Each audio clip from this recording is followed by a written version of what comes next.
This is the Dog Walk Chronicles. There's a lot of bird action going on in the middle screen of that bush there. It's not a bush, it's a tree that's overgrown with vines. A lot of bird action going in. There goes one now. You got these beautiful woods out here. There's a bird. Beautiful woods and these trees. And so a lot of birds, and I don't put pesticides or anything on the lawn. I barely mow it, for that matter. So, I mean, we got, what is it, Queen Anne's lace growing in a clump.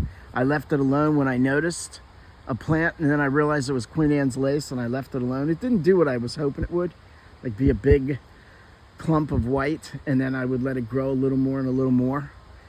Like in the front yard, two things developed. I think it's called forget-me-nots. These blue flowers started in a circular bed I have. What is that? What the heck is that? That's not a... What am I looking at? That is not a deer, but it looks bigger than a fox.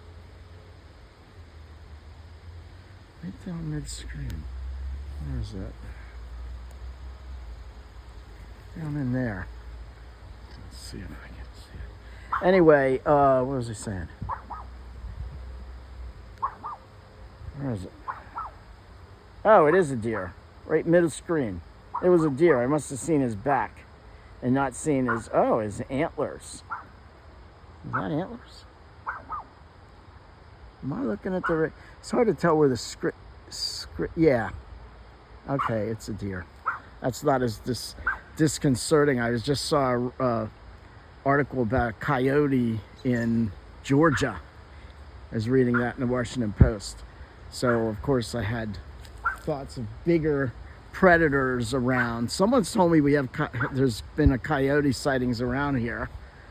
Somebody told me they saw a bear. I heard that there was a bear sighting within this vicinity. So anyway, yeah, that's not a bear. It's not a coyote. It is a deer. So yeah, those trees are pretty awesome. And it's nice to watch the birds. I just saw something about the tufted titmouse that's a bird, so you know, if you don't. And when we first moved up here, because I was not exactly suburban boy. Well, this is still suburbs. But anyway, I got a poster that had local birds, and I was wondering what this particular bird was, and I determined it to be the tufted titmouse.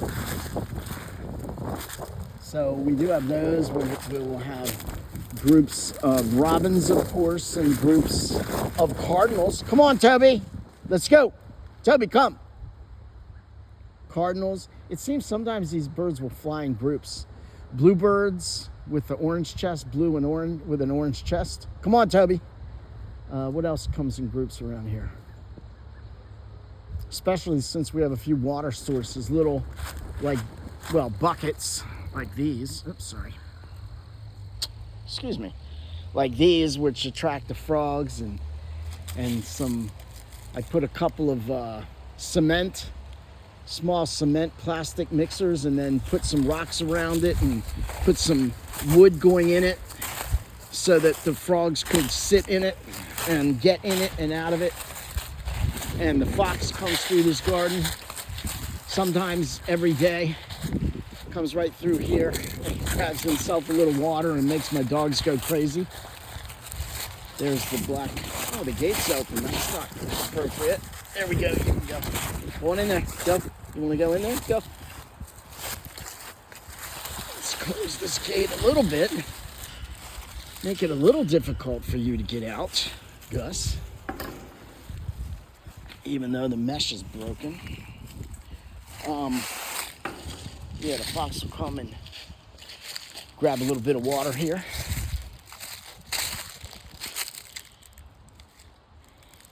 That gives the frogs a way to get in and out, right? Sometimes they get in and they wouldn't get out, so I had to make sure I had some sticks. I put a little plank of wood in there. If they're that dumb that they can't get to the plank, then they may not survive. But yeah, we keep it pretty natural in here. I barely mow the lawn. I mow the center part because that's where we're at, where we might sit outside and where we see. And then the front and the back, I call it the back 20 or back 30 and the front 30. And I mow that half as much as I mow the center where we actually do our living. And so the animals seem pretty at home. The fox is running through, the deer eating my wife's flowers. And the birds, so many birds. So, yep. Soon the trees will lose their leaves. But that'll be a lot of chopping because I'm not raking leaves. I'm just gonna chop them up. So let's have a good day out there. Let's be safe out there. And remember to ask the saints to pray for us and to pray for the souls in purgatory. And let's be thankful. I know a lot of the world isn't as blessed as we are here. But, yeah, let's try to be close to God. So, particularly if our life isn't that great on this side, it'll be better on the next.